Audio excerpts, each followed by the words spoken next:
kesetiaan, ya, itu refleksi kita. Dan malam Paskah yang sesungguhnya kita diajak untuk merefleksikan kematian kepada kehidupan, ya. Kegelapan kepada terang. Itulah tadi yang kita laksanakan sebelum perayaan tadi, ada pemberkatan api, pemberkatan lilin, perarakan lilin Paskah yang kita bawa tadi. Dari gelap menuju terang, dari mati kepada kehidupan, ya. Jadi ada 3 tema besar yang harus kita renungkan, dan bagaimana kita menyatukan semuanya itu. Nah, saudara-saudari, saya ingin mengajak kita melihat lebih dalam bagaimana kita memaknai malam Paskah malam ini dan juga membawanya dalam perjalanan kehidupan kita setiap hari. Walaupun rasanya terlalu banyak yang harus kita renungkan, kita dengarkan, kita refleksikan, dan harus kita lakukan. Kita harus sepakat dulu bahwa malam ini kembali dari gereja ini kita membawa semangat baru. Karena tema tadi kan membangun hidup yang baru, ya. Membawa semangat baru, membawa harapan baru, sesuatu yang baru. Karena sudah kita sempurnakan pekan suci pada malam ini, mulai dari hari Minggu kemarin sampai pada malam ini. Jadi pulang dari sini kita harus membawa pembaharuan. Bagaimana pembaharuan itu kita buat? Kita harus bangkit dari kegelapan kepada terang. Saya yakin kita semua punya sisi gelap kita masing-masing, ya. Kita tidak perlu menjudge orang lain, tidak perlu mengomentari orang lain bahwa hidupnya gelap, hidupnya buruk, hidupnya penuh dosa, hidupnya itu terkutuk, hidupnya itu jelek, hidupnya itu amburadul, dan seterusnya. Kita semua punya kegelapan kita masing-masing. Maka mari kita mengenali kegelapan apa yang membuat kita jauh dan semakin jauh dari terang itu. Kalau saya bertanya kepada kita, seandainya Tuhan Yesus hadir pada malam ini, bagaimana kira-kira reaksinya kepada kita?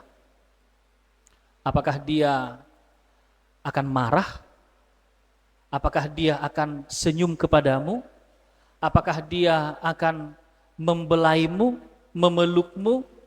Apakah dia akan menasihatimu? Atau apa? Ya.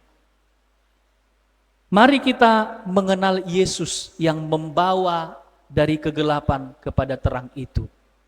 Kita sudah kenal kegelapan kita, maka percayakanlah hidup kepada Yesus sang terang tadi. Lihat terang itu dan ikuti. Jangan ciptakan sendiri terangmu. Ikutilah terang Yesus, ya. Jadikanlah Yesus sebagai Adam baru. Bukan sebagai sosok seperti suamimu itu, atau sosok seperti kekasihmu, atau sosok seperti idolamu, atau sosok seperti pastor parokimu, atau siapapun itu. Jangan gantikan Yesus sebagai sosok-sosok yang kamu idolakan dalam hidupmu, ya. Jadikanlah Yesus sebagai terang yang membawa kita keluar dari kegelapan. Maka perlu mengenal Yesus lebih mendalam lagi, yang kita sebut sebagai Adam yang baru. Jadi bukan seperti Adam yang kalian kenal dalam perjalanan hidup kalian yang kalian idolakan itu. Bukan seperti yang saya idolakan juga. Bukan seperti saya atau bukan seperti Anda. Tetapi Yesus itu adalah terang yang sejati yang membawa kita keluar dari kegelapan. Maka pertanyaan kembali seperti pertanyaan tadi, seandainya Yesus sang terang sejati tadi datang di hadapan kita, apa yang akan terjadi? Mungkin kita sudah layak ditampar. Mungkin kita sudah layak diusir. Mungkin kita sudah layak dimaki. Dan mungkin juga bahkan kita tidak punya kesempatan lagi untuk menginjakkan kaki datang ke dalam gereja ini. Karena apa? Karena hidup kita sudah terlalu gelap dengan dosa-dosa. Ya. Maka saudara-saudari yang terkasih, saya katakan tadi, jangan gantikan Tuhan Yesus dengan idola-idolamu itu. Lihatlah lebih dalam, supaya kita juga bisa memaknai perjalanan hidup kita dengan kehadiran Tuhan. Jangan-jangan Tuhan sudah marah. Jangan selalu mengatakan bahwa Tuhan itu sangat baik. Dalam sangat baik itu maksudnya tidak akan marah walaupun kita berdosa. Jangan sembunyikan Tuhan Yesus itu dalam sikap yang seperti itu. Tentu Tuhan juga sangat marah kepada kita kalau kita berdosa. Ya. Kemarin setelah selesai kita ibadah, gereja penuh dengan sampah. Apakah Yesus masih tersenyum melihat kalian yang membuang tisumu di dalam gereja itu? Botol aqua bekas minummu di dalam gereja dan bahkan di lantai? Bekas keringatmu, bekas ludahmu dibuang di mana-mana. Apakah Yesus masih mau tersenyum menyambut kita? Tapi kita mengatakan Yesus itu baik. Ya memang Yesus baik. Tetapi jangan jadikan Yesus seperti Adam yang kau kenal. Maka kenali lebih dalam, dan lebih dalam lagi. Apakah kamu pikir bahwa Tuhan itu sangat senang, oh sudah dibawanya anaknya ke gereja, yang penting dibawa ke gereja. Mau jungkir balik, mau jadi iblis pun dia di gereja itu, yang penting dibawa ke gereja. Oh tidak, ya. Tuhan juga akan marah kepadamu ketika kamu membawa anakmu ke gereja dan kau jadikan dia iblis bagi yang lain. Sibuli sojol ma'ala nigelengmu kan? Lalu ketika orang menegur, kamu tersinggung, kamu marah, kamu sakit hati. Tuhan juga ingin kamu mengajarinya di gereja bagaimana cara duduk yang baik, cara berdoa yang baik, membuat tanda salib yang baik. Bukan hanya sekedar membawa ke gereja saja. Kamu pikir Tuhan senang kamu datang ke gereja, lalu setelah kamu buat tanda salib, kamu keluar dan bermain handphone di luar. Bermain handphone di tempat dudukmu. Kamu pikir Tuhan senang dengan kamu memberi kolekte sisa-sisamu. Dan kamu merasa rugi untuk benar-benar memberi apa yang kamu miliki. Karena kamu punya kepentingan lain yang sesungguhnya dan sejujurnya kamu tahu itu tidak terlalu penting. Tapi dengan sadar kita memberikan sisa-sisa sebagai persembahan. Apakah Tuhan senang dengan itu? Maka kita tidak benar-benar melihat terang Tuhan dalam perjalanan hidup kita. Sehingga kita sering sekali menormalisasi kesalahan dan bahkan menormalisasi dosa. Biasanya itu anak-anak begitu. Memang segitunya standar kolekte. Memang begitunya kalau zaman sekarang HP, bermain HP, ibadah begitu, bernyanyi begitu. Kita normalisasi semua kesalahan dan dosa. Dan menjadi umat yang seperti apakah kita pada akhirnya? Umat yang berada dalam kegelapan. Lalu kalau kita sudah gelap, di mana tempat kita? Tentu saja bukan pada Tuhan. Maka saudara-saudari yang terkasih, seperti tema yang kita renungkan melalui Konferensi Wali Gereja Indonesia, membangun hidup baru dalam Kristus, maka mulailah hidup baru pada hari ini. Saya tidak minta kamu langsung menjadi orang kudus seperti Padre Pio, Santo Ignatius, Santa Maria, dan lain sebagainya. Tuhan juga tidak meminta demikian.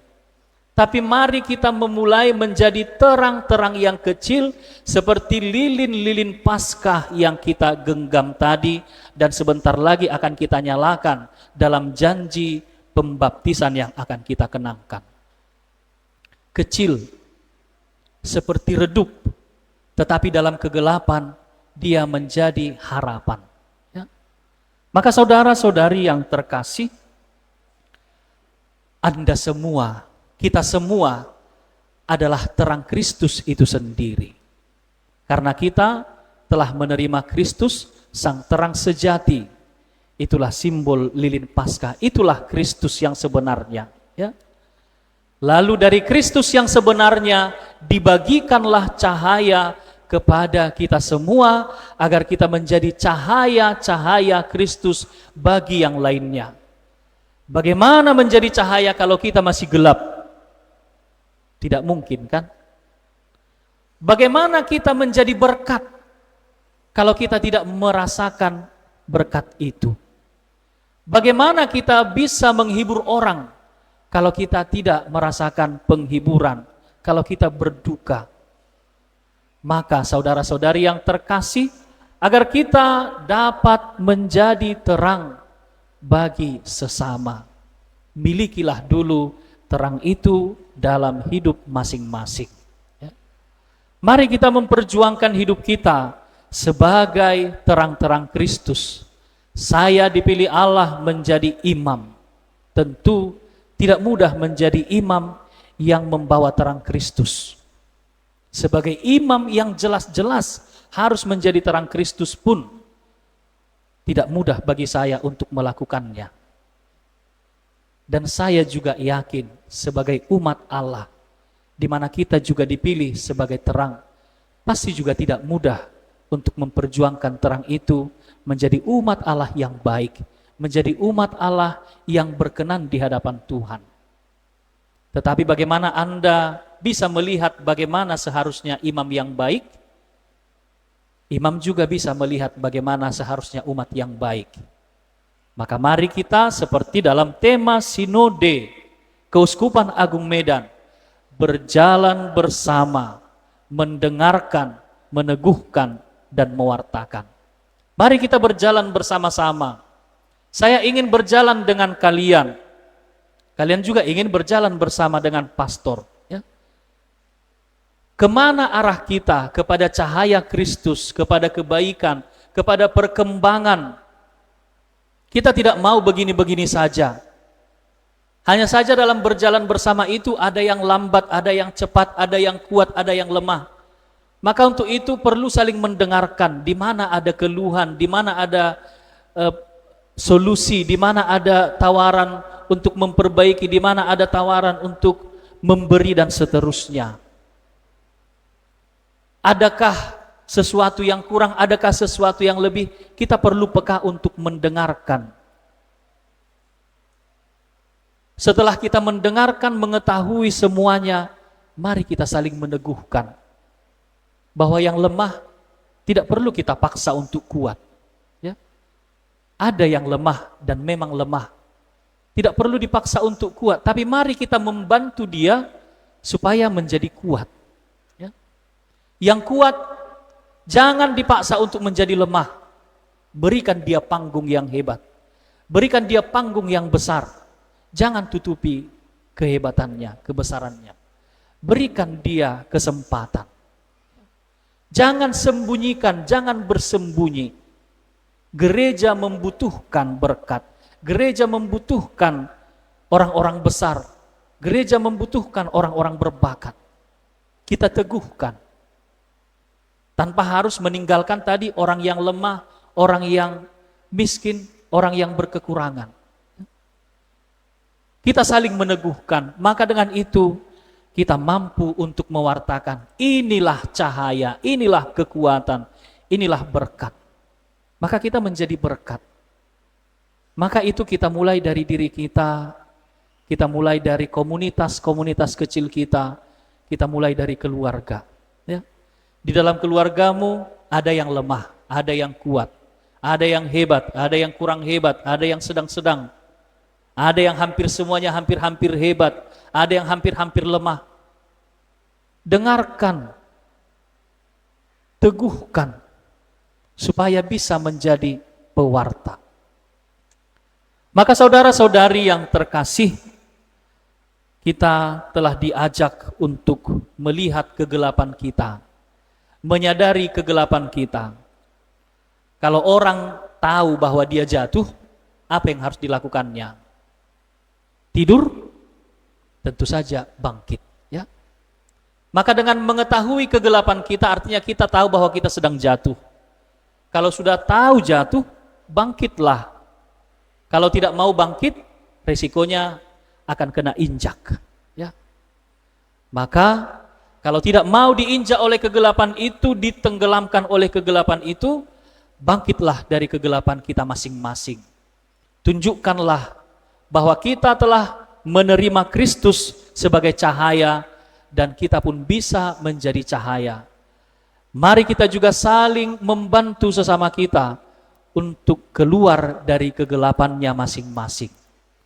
Semoga dengan demikian, maka apa yang dikehendaki oleh Gereja Universal, Gereja Indonesia, membangun hidup baru dalam Kristus, dan juga mengajak kita untuk mengenangkan dari malam Paskah ini, bangkit dari kegelapan kepada terang, dan juga inti permenungan selama pekan suci, yaitu kesetiaan.